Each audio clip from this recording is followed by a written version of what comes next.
Hi everyone, and welcome back to part 3. If you've been following along, you already know that this storyline is all about Asher and Caroline, and the addictive, playful, sexy ways they love to tease each other. Tonight, the tension is going to a whole new level, so get comfortable and enjoy the ride. Before we dive in, if you are loving this series, please take a quick second to subscribe to the channel. Ring that notification bell so you never miss a single chapter. And drop a comment below, letting me know your favorite moments so far. Your support means everything. Alright, no more waiting. Let's head straight back to the penthouse and see exactly what they're up to right now. Hey, Asher, her voice dropping to a whisper, quiet rumble that made him look up instantly. I just want to say, what you and your boss did to us 2 weeks ago. It was definitely fun. And you can absolutely bet that payback is coming for you. Asher's eyes widened with a sudden, wicked spark of memory, a brilliant grin instantly breaking across his face as he remembered exactly how they had trapped her. A sudden wave of heat rushed up Asher's neck, a bright crimson flush spreading across his cheeks as he looked at the woman who completely held his heart. Despite the blush, a small, confident grin played on his lips. I love you, Asher murmured, the raw honesty of the words catching in his throat. Caroline's expression softened completely, the teasing completely melting away. The storm outside is relentless. Heavy wind-driven rain lashed against the floor-to-ceiling windows, transforming the sprawling city skyline below into a blurred, watercolor smear of amber, neon blue, and deep violet. Inside, the apartment was a sanctuary of soft lighting and expensive stillness. The only sounds countering the muted rumble of thunder were the low ambient hum of the dual-zone wine cooler and the sharp rhythmic tap-tap-tap of Asher's fingers flying across his mechanical keyboard. He was completely dialed in, until a deliberate shadow fell across his keyboard, breaking the light. Caroline leaned her hips against the edge of the heavy mahogany desk, a half-filled glass of rich Cabernet dangling precariously from her manicured fingers. Caroline's eyes drifted back to the coffee table, lingering on the mysterious package. She looked up at him, tilting her head with a curious smile. Asher, sweetie, I see this box. Is it actually for me? Yes, Asher answered quickly, a sudden flash of nerves crossing his face. He stepped closer, rubbing the back of his neck as a faint flush crept up his collar. But, wait. I'm not quite ready to, give it to you just yet. Caroline arched an eyebrow, her smile turning deeply amused. Oh, really? Yeah, Asher murmured, looking down at her with a soft, earnest expression. If it's okay with you, can I give it to you a little bit later, when the timing is exactly right? Caroline let out a soft laugh, reached up, and smoothed down the collar of his shirt. Well, sure. I suppose I can wait a little longer. A look of pure relief washed over his face. Thanks, Asher murmured, Caroline leaning down to press a sweet, grateful kiss against his forehead. Her voice was low, laced with a velvet smoothness that immediately threatened his concentration. Tell me again why you're analyzing logistical overhead at 9 o'clock on a Saturday night. Asher didn't look up from the spreadsheet, though a telltale muscle in his jaw twitched. Because if I clear this backlog now, I don't have to answer a single email or take a single emergency call while we're at the ryokan, and we both know how you don't like phone calls, no Wi-Fi, no distractions. Efficiency, Caroline. It's the dream. Efficiency is heavily overrated, she whispered, stepping closer into his space. She reached out, her index finger lightly tracing the stark line of his collarbone just above the unbuttoned collar of his shirt. She didn't apply any real pressure. She barely brushed the surface of his skin, leaving a trail of goosebumps in her wake. Asher's typing noticeably faltered, the rhythm breaking. Caroline. Yes, Asher? She asked innocently, her finger traveling up to the edge of his jaw. I am actively on a deadline. I know. She took a slow, deliberate sip of her wine, her dark eyes locking onto his over the rim of the glass, completely unfazed by his warning tone. Setting the glass down on a coaster with a soft clink, She slipped behind his high-backed leather chair. Her hands rested lightly on his shoulders at first, before her thumbs began to dig into the tight knots at the base of his neck with expert, agonizingly perfect precision. "You're practically made of granite right now. All that big brain energy is going to ruin our vacation." Asher let out a long, ragged breath he hadn't realized he'd been holding. His shoulders dropped an inch. Okay, that actually feels incredible." "Does it?" She leaned down, her lips hovering barely a breath away from his earlobe. The scent of her perfume, Saint Laurent, mingled with the rich aroma of the Cabernet. Her warm breath sent a distinct shiver down his spine. "Too bad I'm getting incredibly tired. I think I might just head to bed. Early start tomorrow with packing and all that." Before he could respond, she pulled her hands away abruptly. The sudden freezing absence of her warmth was jarring. Asher finally snapped. He looked up, his eyes dark and intensely focused behind his lenses. "You are an absolute menace." Caroline offered a sharp, radiant grin that was entirely devoid of remorse. She turned on her heel and started a slow, rhythmic walk toward the bedroom, her bare feet making no sound on the hardwood floor. "I'm a project manager, Asher. I know how to properly prioritize high-value tasks. And right now, this logistical report looks like a Phase 2 problem." She paused at the edge of the doorway, leaning one shoulder against the wooden frame. She didn't say another word. She simply hooked a single finger into the collar of the red silk robe, giving it a playful, suggestive tug that bared her shoulder. Asher stared at the glowing laptop screen for exactly 3 seconds. The columns of numbers blurred into irrelevance. The logistical overhead of the Pacific Northwest supply chain didn't stand a ghost of a chance. With a definitive, echoing thud, he snapped the laptop shut. He stood up in one fluid motion, pulled off his glasses, and tossed them carelessly onto the mahogany desk. "Kyoto can wait," he said, his voice dropping an octave, thick with intent. Caroline laughed, a bright, triumphant sound that echoed through the quiet penthouse, and disappeared into the shadows of the hallway. "Prove it," she called back. He guided me backward toward the bedroom, his pace urgent yet deliberate. His lips never left mine, drinking me in with a deep, consuming heat that made my knees weak. Without breaking the rhythm of the kiss, he reached back and kicked the heavy bedroom door shut behind us, the solid click sealing us away from the rest of the world.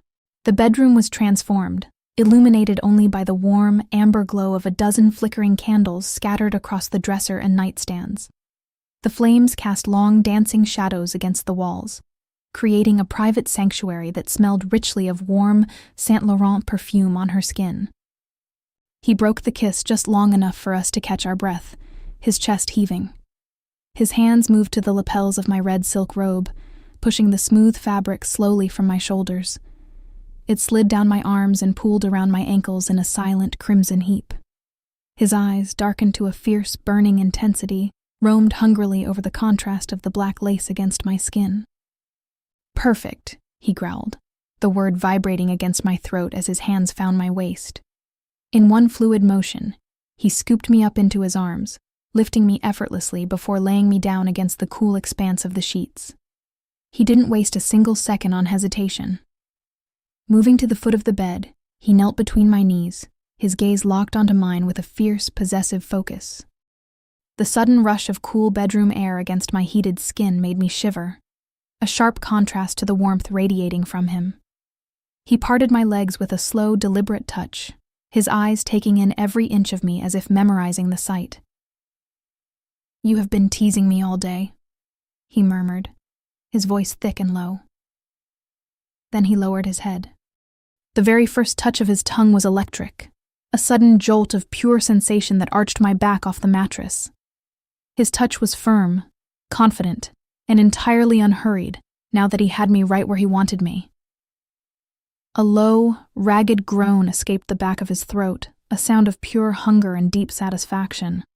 The intoxicating mix of jasmine, plus the dark rose from the candle, is hanging heavy in the air, and the intensely personal taste of my own arousal formed a heady, irresistible cocktail, driving away any lingering thoughts until there was nothing left but the heat of the room and the rhythm of his touch. He began with a relentless, deeply focused rhythm. His tongue circled the hypersensitive peak of my desire with a deliberate grounding pressure that sent electric jolts of pure pleasure radiating straight to my core. There was no tentative testing of the waters, no soft teasing. This was a hungry, fiercely determined command over my senses. He knew exactly what he wanted and exactly how to get it. He masterfully alternated his pace, shifting from firm, sweeping licks that made my thighs tremble to quick, devastatingly precise flicks that forced my back to arch completely off the mattress. Just when the intensity became dizzying, he closed his mouth over me completely. A guttural, unbidden moan escaped my lips, echoing in the quiet room. The dual sensation of his consuming wet heat combined with the powerful pulsing suction was a beautiful agony, almost too much to bear. The building pressure inside me became immense, a tight, coiling spring of raw sensation winding tighter and tighter until I was breathless. He read every micro-tremor of my thighs, every ragged gasp that left my throat, using his hands to anchor my hips as he pushed me right to the precipice with expert, merciless precision. When I was balanced right on the razor's edge, trembling and desperate for release, he locked his mouth over the spot and sucked with a fierce, demanding intensity. I needed more.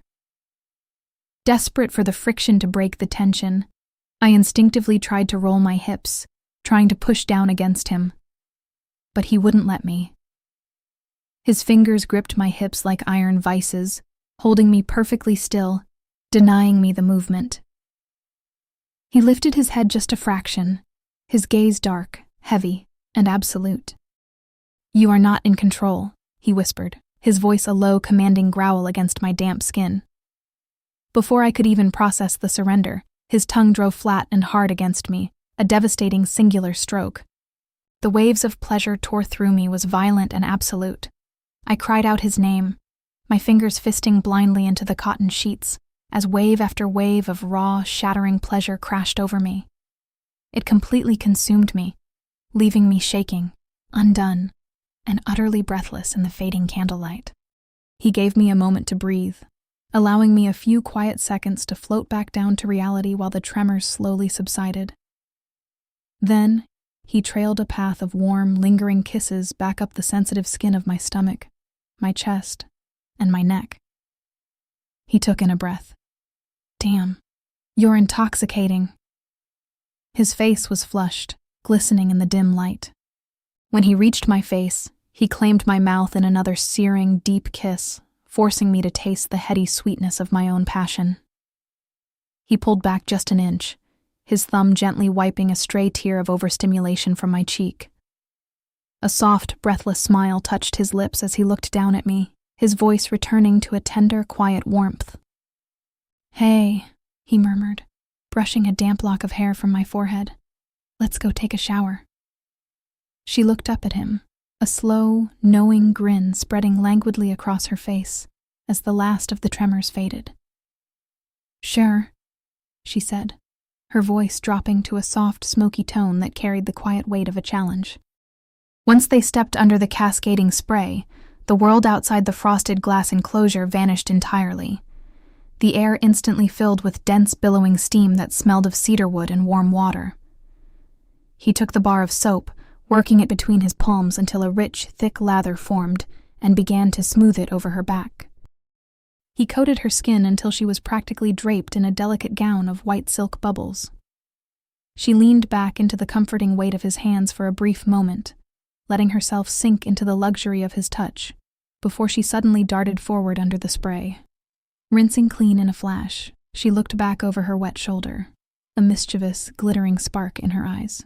"Well," she teased, wiping a stray drop of water from her chin, "I guess your work back there is officially done."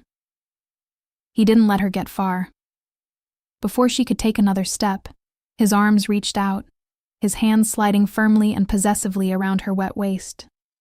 He brought his hands together until his middle fingers met right over her navel, his grip anchoring her securely as he pulled her back against the solid plane of his chest.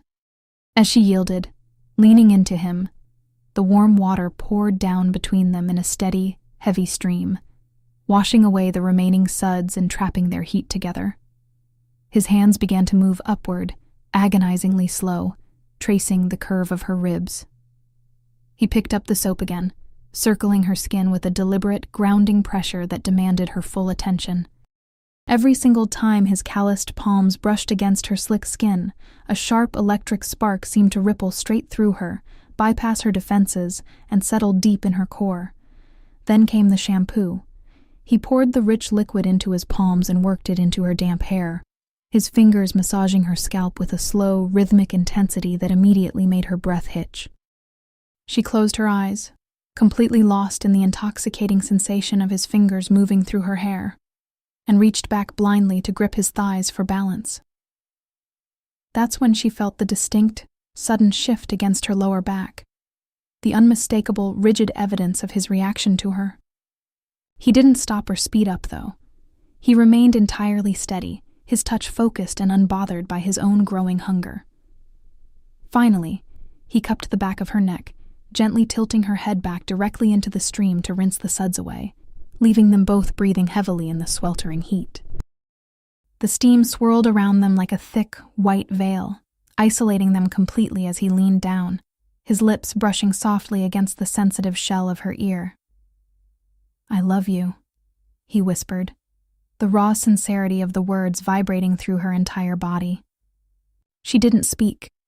She simply rested her forehead against the steady, reassuring rhythm of his chest and closed her eyes, letting the heavy heat of the water and the profound weight of his declaration sink deep into her skin. They stood there for a long, suspended moment, frozen in time, just breathing each other in. With a sudden final click that echoed in the small space, he reached out and shut the water off. The silence that followed was heavy, thick with intimacy, broken only by the slow drip-drop of the shower head. She reached blindly toward the outer rack for a towel, but his hand got there first, intercepting her. "I've got this," he murmured, his voice low, quiet, and commanding. He wrapped the large plush fabric securely around her. Starting with her hair, he squeezed the excess water out with gentle, deliberate movements. He moved with a quiet, focused intensity, working his way down the damp column of her neck and across the slope of her shoulders. Stepping back, he pulled a small wooden vanity chair over and sat down, while she stood before him, her skin still glistening, flushed a beautiful pink from the heat. She stepped closer, placing her right foot firmly on the edge of the chair, right between his legs. Her hands instinctively found his shoulders for balance as he began to dry her legs with long, firm strokes of the towel. But when his hands reached her inner thigh, his touch became agonizingly slow, the damp fabric of the towel barely serving as a barrier between his warm palms and her bare skin. She shifted restlessly, her breath catching in her throat as she tried to roll her hips into the contact, actively seeking the heavy friction of his touch. He stopped immediately. The towel was held mid-motion, pinned against her skin. He looked up at her, his gaze dark, unwavering, and intensely focused. "I told you," he said, a faint, dangerous tether of a smile playing on the corners of his lips. "I'm in charge right now." When they finally returned to the bedroom, the candles had burned down slightly lower, casting long, lazy shadows across the tangled sheets.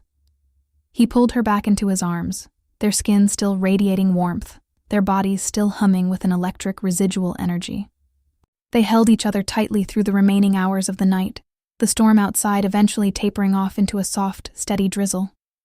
Caroline shifted in her sleep, instinctively backing up against him, tucking her body perfectly into his like a matching spoon. Asher wrapped his arm around her waist, pulling her flush against his chest, a contented smile touching his lips as he drifted back off into a deep, peaceful sleep. When the next morning arrived, the bedroom was bathed in a soft, muted gray light filtering through the sheer curtains. "Caroline, I'm not sure if you've had a chance to look over the schedule yet, but I've got us a lunch reservation at 1 p.m. at Kikunoi Honten. It's a world-famous 3-star Michelin spot for the ultimate traditional kaiseki experience." Caroline's eyes drifted across the living room, eventually landing on the sleek mahogany coffee table. Sitting right there in the center, looking completely unassuming, was the small white box. It had been haunting her curiosity all morning. She glanced toward the hallway, looking for him. She could hear the faint sound of running water and the rustle of a towel. Asher was still in the bathroom, trapped in his usual morning routine and doing men's things. Seizing the moment, she padded over on bare feet and picked the box up. She gave it a gentle, experimental shake against her ear. There was no noise at all, no telltale rattle or sliding sound. But there was a distinct, solid amount of weight to it. It felt deliberate, important. Caroline. The sharp sound of his voice made her jump. She looked up to see Asher standing in the bathroom doorway, a towel draped around his neck, his hair still slightly damp. His expression was a mix of vulnerability and mild panic. "Please don't open that yet," he said softly, stepping into the room. I'm not quite ready for you to see what's inside." Caroline set the box back down on the table, though her fingers lingered on the smooth cardboard. She looked up at him, a playful but genuine pout on her lips. "You know I am absolutely not a fan of surprises, Asher. The anticipation is going to kill me." Asher walked over, closing the distance between them. He reached out, wrapping his warm hands over hers, his eyes softening completely as he looked down at her. "I know, Caroline," he murmured, his voice a low, reassuring caress. "It's okay. Just bear with me for a little bit longer. I promise it'll be worth the wait. I already have a taxi en route to pick us up, so we have just about 1 hour to finish getting ready. Since I'm completely caught up with work, we're heading straight to Atami Sun Beach right after lunch to finally unwind. I've booked us a room at Hotel Kanichi, so we just need to pack our overnight bags. Don't worry about hauling them around. I'll arrange to have our heavy luggage forwarded through the delivery service so it's waiting in our room when we arrive." "Oh, Caroline, yes, dear," I called out to her across the room. "Wear something light and airy, maybe that sundress." When she stepped into the room, her face flushed a bright, beautiful shade of crimson. "Really?" she asked, a shy, almost girlish smile playing on her lips as she looked down. "You mean this one?" "Ooh, yes, absolutely really." As she brushed past me to reach the closet, I caught her eye, giving her a playful pat and a confident wink. "Love ya." Her face managed to turn an even deeper shade of red, but she didn't miss a single beat. "Love you back," she murmured, her voice trailing off with a soft laugh as she headed toward her suitcase. About an hour later, the last of the zippers clicked shut on the bags. Asher looked over at her, lifting his wrist to check his watch. "Hey, you ready to roll?" "Yes," Caroline replied, smoothing down the light fabric of her sundress and checking her reflection one last time. She grabbed a small to-go bag from the counter just as the sudden buzz of the intercom signaled the street level. "Perfect timing," Asher said with a grin. "The taxi is here." The back seat was intimate and compact, a typical snug Japanese taxi, forcing their shoulders and thighs to press tightly together. As the driver pulled smoothly into the Kyoto midday traffic, Asher's hand came to rest naturally, possessively, on Caroline's knee. The drive took about 20 minutes, the ancient architecture and bustling streets of the city blurring past until the massive, ultra-modern frame of the station loomed ahead. By the time they finished their incredible multi-course lunch at Kikunoi and made their way up to the boarding platform, Caroline stopped dead in her tracks, her dark eyes widening in fascination. "A bullet train?" she whispered, staring at the incredibly sleek, aerodynamic nose of the Shinkansen as it sat gleaming under the platform lights. Asher smiled down at her, looping an arm around her waist and pulling her securely against his side. "Not just the train, Caroline. I booked us a private first-class compartment. We've got about 2 hours of pure transit time to Atami." She looked up at him, a wicked, mischievous grin slowly spreading across her face as the full realization of the privacy he'd intentionally arranged finally sank in. Once they stepped inside the private compartment, the frantic noise of the bustling station completely vanished, replaced by a quiet, insulated hum. They settled back into the deep, plush reclining seats, and the heavy door slid shut with a satisfying click, sealing them off from the rest of the world. As the train began its silent, powerful glide out of the station, instantly picking up immense speed, Asher reached over. He caught the edge of the window blinds and pulled them down until they were nearly closed, plunging the private room into a soft, intensely intimate amber glow. The Shinkansen hurtled silently through the countryside. The world outside became nothing but a blurred streak of green and gray. Inside the compartment, the atmosphere was thick with a quiet, charged intimacy. They sat close, the soft hum of the train vibrating faintly beneath them. Asher held her hand, his thumb tracing slow, rhythmic circles across the back of her knuckles.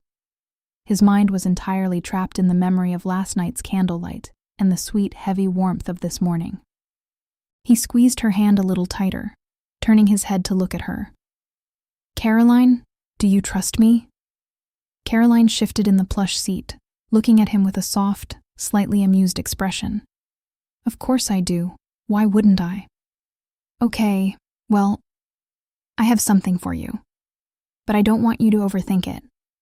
I just want you to do it." A curious, mischievous spark lit up her eyes. She leaned back, a confident smile playing on her lips. "Well, sure, I'm game. What is it?" Asher reached into his carry-on bag and pulled out a small, sleek white box. He opened it and slid a smooth pink Love and Slush 4 into her palm. Caroline looked down at the soft silicone, then looked up at him, her eyebrows lifting in a sudden, realization-filled question. "First," Asher said, his voice dropping to a low, quiet command, "put it inside." The challenge in his eyes was impossible to resist. Standing up in the narrow space of the compartment, Caroline pulled up her sundress, her face flushing a beautiful pink. With a quiet, deliberate breath, she shifted the fabric of her dress and carefully inserted the toy, the cool silicone a sharp contrast to her internal heat. When she was finished, she sat back down, her dark eyes wide and expectant. "Okay, now what?" "Sit back in the chair." She sank back into the deep leather seat. Asher reached into his pocket and pulled out his phone, lighting up the screen. He looked over the top of the device, his gaze dark and heavy. "Remember this morning when I told you I wasn't done with you?" He tapped the screen, opening the remote control app. Instantly, the toy inside her came alive with a low, deep-toned rumble. The change in her expression was immediate. Caroline's breath hitched, her posture instantly stiffening as the unexpected internal vibration sent a sudden shockwave of heat straight to her core. Asher watched her closely, a slow, triumphant smile spreading across his face. "Caroline, are you okay?" She couldn't even form words. All she could manage was a tight, breathless smile, nodding her head yes as she gripped the fabric of her dress. "Okay," Asher murmured, his thumb sliding across the screen. "And that's only on level 1. Let's see what level 2 feels like." The vibration intensified, the hum changing to a higher, more demanding pitch. Caroline closed her eyes, her head dropping back against the headrest. She leaned into the rhythmic, powerful pulse of the train and the toy combined, her chest heaving as she tried to keep her moans quiet in the small space. "Okay, level 2.5, Asher whispered. With another tap, the intensity spiked. Caroline's hands dropped heavily onto the armrests, her fingers clawing into the leather for anchor. The internal pressure was immense, a coiling spring of pure pleasure that had her completely at his mercy, melting into the seat. Then, without a single word of warning, Asher's thumb swiped the screen to 0. The sudden freezing silence inside her was completely jarring. The lack of vibration felt like a physical weight. Caroline's eyes snapped open, dark and dilated with frustration. She stared at him, her breath coming in short, ragged gasps. "Really?" she gasped out, her voice a mix of desperation and a playful pout. "No, turn that back on right now." Without breaking eye contact, his thumb swiped his phone screen, bumping the controls straight up to level 2.5. The sudden, steady pulse caught her completely off guard. Caroline gasped, her hand instantly flying out to grab his knee, her fingers digging firmly into his jeans as a fresh wave of heat rippled through her. Asher leaned in even closer, his lips hovering just a fraction of an inch from her ear, his breath warm against her flushed skin. "I think this officially makes me one up, Ms. Project Manager," he whispered, a dangerous, low rumble in his chest. And then, just as quickly as it had started, He dropped the control back to 0. The abrupt emptiness made Caroline's jaw drop. Asher simply smirked, straightening up and stepping away toward the small console to calmly pour himself a glass of wine, entirely unbothered by the torment he was causing. Caroline wasn't about to let him win that easily. Reaching out, she grabbed the fabric of his pants leg, giving it a sharp, demanding tug to pull him back into her space. "Turn that back on," she ordered, her voice a mix of a growl and a breathless plea. Asher looked down at her, amused, and gave her what she wanted, clicking the app back to a steady, pulsing level 2. The moment the vibration returned, Caroline took matters into her own hands. She shifted in the deep leather chair, starting to move her hips in a slow, deliberate rhythm against the internal pulse of the toy. Her eyes never left his as she slid her hand up from his knee, squeezing his inner thigh with a firm, possessive grip that told him exactly how much he was affecting her. The tables were turning, and the quiet hum of the Shinkansen was suddenly the only thing keeping them contained. The internal pressure built with terrifying speed, a tightening, agonizingly perfect coil winding deep inside her core. The heavy, sweet scent of her own arousal filled the air, completely mingling with the clean, familiar scent of his hair as his head remained kissing her inner thighs. "Asher," she murmured, her voice dropping to a low, husky register, "Please, come closer." Asher didn't hesitate. He set the phone down on the other chair and moved over to her, getting incredibly close until the heat radiating from his skin enveloped her completely. He leaned down, hovering just inches above her, looking deep into her eyes. The proximity was dizzying. At this distance, the sheer look in her eyes was completely exposed, the raw want, the deep, aching need, and a fierce, unyielding passion that was utterly consuming her from the inside out. Slowly, deliberately, Asher lowered his head and gave her the lightest, most agonizingly brief brush of a kiss against her lips. It was a mere whisper of contact, a devastating tease. Maddened by the restraint, Caroline instinctively moved in, reaching up to pull him down and kiss him hard, desperate to completely lose herself in him.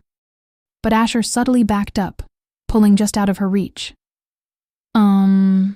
No," he whispered, a wicked, heavy smile playing on his lips. "Stay right there." Caroline stared up at him, her chest heaving as she fought the intense wave of frustration and desire rolling through her. Asher watched her mouth tremble slightly in the dim light. He could almost read her lips in the heavy silence. He could have sworn they silently formed the word, "Please." "Caroline, close your eyes," Asher commanded softly, his voice low and unwavering in the quiet room. She complied, her eyelashes fluttering shut, but her body remained entirely on high alert. Asher reached for his phone on the desk, his thumb sliding deliberately across the screen, bumping the control up to a wicked pulsing level 2.5. Caroline's entire body reacted instantly to the sudden spike in intensity. She bit her lower lip so hard it turned white, her fingers clawing into the leather armrest of the chair as her grip grew tighter and tighter, trying to anchor herself against the overwhelming sensation. Asher dropped the phone and moved back into her space. His mouth became a relentless contrast of deep, consuming kisses and sharp, sweeping licks, working in perfect, torturous tandem with the toy inside her that was driving her absolutely crazy. He shifted his body lower, his face moving smoothly back and forth against the trembling skin of her left thigh. He began to trail a path of burning kisses upward, migrating up just a few inches until his warm lips pressed firmly against her belly button, sending a fresh, violent shiver straight down her spine. At the exact same time, he slid his hand up across her ribcage.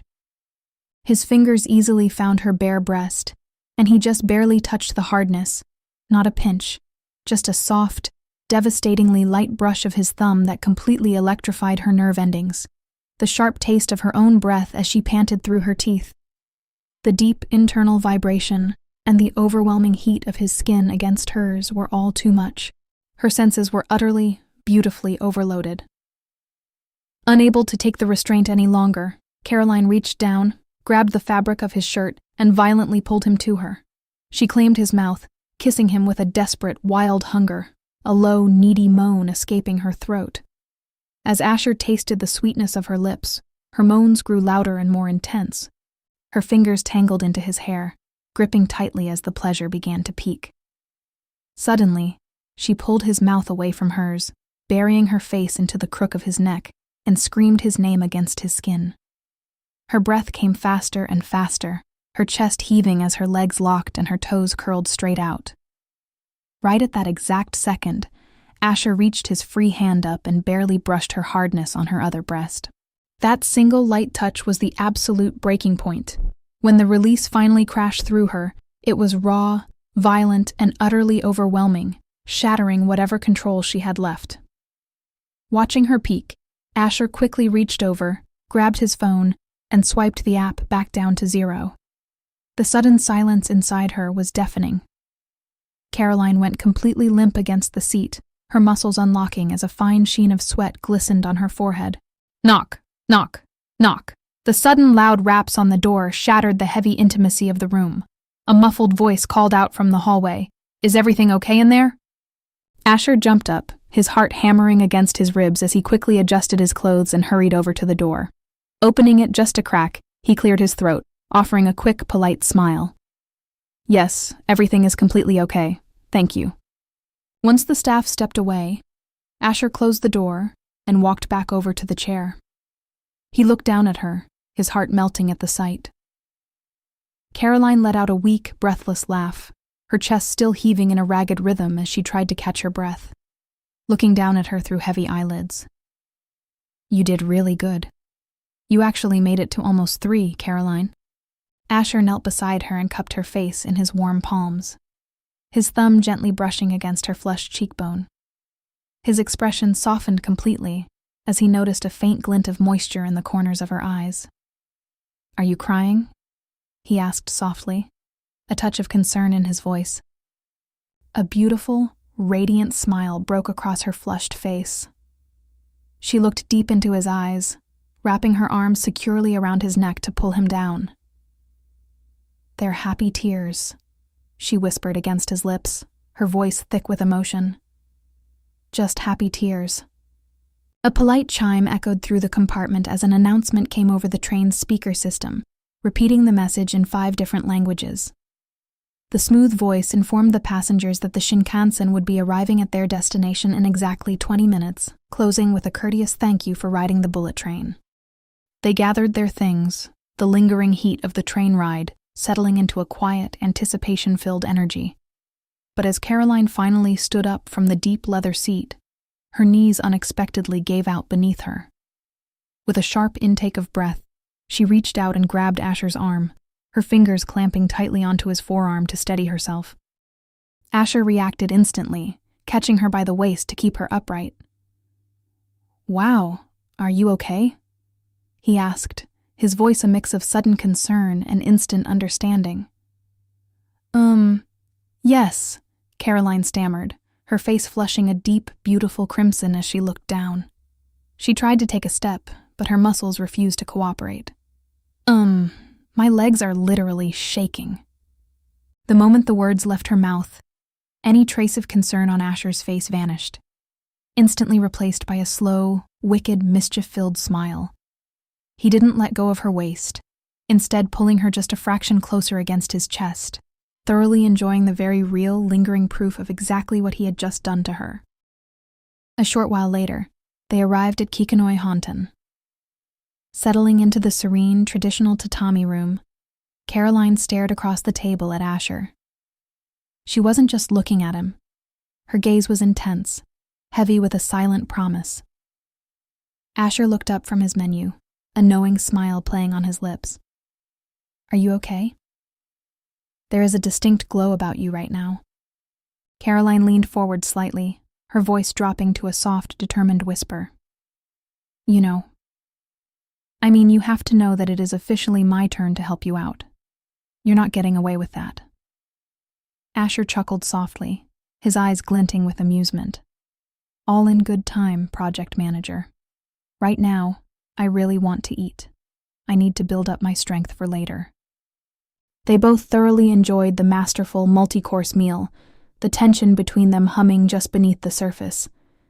About an hour later, the ancient streets of Kyoto were behind them, and they were settled into comfortable lounge chairs at a Tommy Sun beach.